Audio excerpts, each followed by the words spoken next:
លោកសូស្ក្រាតលោកអារីស្តូតលោកផ្លាតូបាននិយាយថានៅលើលោកនេះមានតែសត្វប៉ុណ្ណោះទេដែលមិនគិតអំពីនយោបាយចំណែកខ្ញុំរ៉េនសុខាបាននិយាយថានៅលើលោកនេះមានតែទាសករទេដែលគ្មានសិទ្ធិធ្វើនយោបាយបើអ្នកមិនមែនជាទាសករអ្នកមានសិទ្ធិធ្វើនយោបាយពលរដ្ឋមានសិទ្ធិគ្រប់គ្រាន់នៅក្នុងការធ្វើនយោបាយពលរដ្ឋគឺជាម្ចាស់ប្រទេសជាតិម្ចាស់អំណាចស្របតាមច្បាប់ធម្មនុញ្ញមាត្រាទី51បានចែងរួចហើយដូច្នេះនយោបាយគឺជាកម្មសិទ្ធិរបស់ពលរដ្ឋមានន័យថាពលរដ្ឋជាម្ចាស់នយោបាយបើបុគ្គលណាមួយហាមមិនឲ្យធ្វើនយោបាយ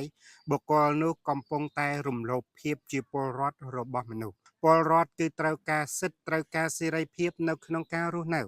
ពលរដ្ឋមានសិទ្ធិគ្រប់គ្រាន់នៅក្នុងការប្រើប្រាស់ពលរដ្ឋអាចធ្វើអ្វីបានគ្រប់បែបយ៉ាងកុំឲ្យតែបំពានសិទ្ធិអ្នកដទៃ